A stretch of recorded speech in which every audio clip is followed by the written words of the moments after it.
ये love story मेरी भाभी की है जो आगरा में रहती थी। शादी के बाद जब मैं उनसे पहली बार मिला तभी घुल मिल गया। तब उन्होंने मुझे अपनी लव स्टोरी के बारे में बताया। मेरी भाभी का नाम तानिया है। ये 2018 की बात है जब वो गांव में थी। घर पर नौ देवी पूजा हो रही थी। उस समय एक लड़का वहां आया और भाभी के जस्ट सामने बैठ गया और उन्हें देखने लगा।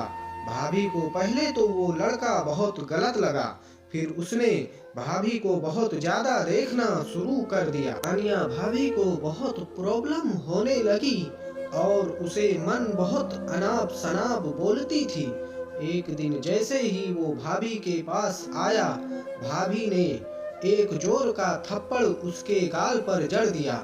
वो बहुत डर गया और उस लड़के ने भाभी को देखना बंद कर दिया। वो लड़का उन्हें अब परेशान नहीं कर रहा था। उसने उनकी गली में आना भी बंद कर दिया था। अब भाभी को बहुत परेशानी होने लगी क्योंकि वो उसके लड़के के परेशान करने की आदी हो गई थी। अब उसे याद करने लगी पर वो लड़का उन्हें कहीं नहीं दिखा। उस दिन भाभी की छोटी बहन का जन्मदिन था। सभी मस्ती कर रहे थे। भाभी भी ऑलमोस्ट उसे भुलाने वाली थी, लेकिन उसी दिन वो लड़का फिर आ गया और आते ही उसने भाभी को हाय कहा। इस बार भाभी ने कुछ नहीं कहते हुए उसे हाय का जवाब दिया। इसी से वो लड़का समझ गया कि कुछ तो बात है। फिर मेरी भाभी के भैया आए और बोले, अरे अमन, तू यहाँ क्या कर रहा है? चल थोड़ी बर्थडे में हेल्प कर दो। वो लड़का हेल्प करने लगा। हाँ, एक लाइट लेके घर पर चढ़ गया। मेरी भाभी ने उससे कहा, गिर जाओगे? तो उसने कहा, तुम हो तो सही मुझे संभालने के लिए। तानिया भाभी ने इस्माइल की, वो भी इस्माइल करने लगा। फिर बर्थडे सेलिब्रेट हुआ। सभी पार्टी में एंजॉय करने लगे। तभी वो लड़का आया और बोला, तानिया, मैं तुमसे कुछ कहना चाहता हूँ। तो भाभी ने बोली, कहो। तो उसने कहा, क्या तुम मेरा टाइम पास बनोगी? तो भाभी ने कहा, क्या कह रहे हो?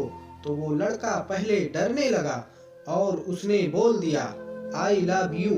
तानिया, मैं तुमसे बहुत प्यार करता हूँ, तुम मेरी जरूरत हो। भाभी तो पहले से ही उससे प्यार करती थी, लेकिन फिर भी बोल दिया, सोच कर बताऊंगी, तुम अपना फोन नंबर दे दो। और 2 दिन बाद भाभी ने बोल दिया, आई लव यू। तो अमन और इस लव स्टोरी शुरू हो गई। आफ्टर 6 मंथ भाभी की शादी तय हो गई और वो लड़का दोनों अलग हो गए। इसी गम में भाभी ने अपने हाथ पर उसका नाम चाकू से लिख डाला और ये सुनते ही उस लड़के ने भी हाथ पर नाम डाल लिया।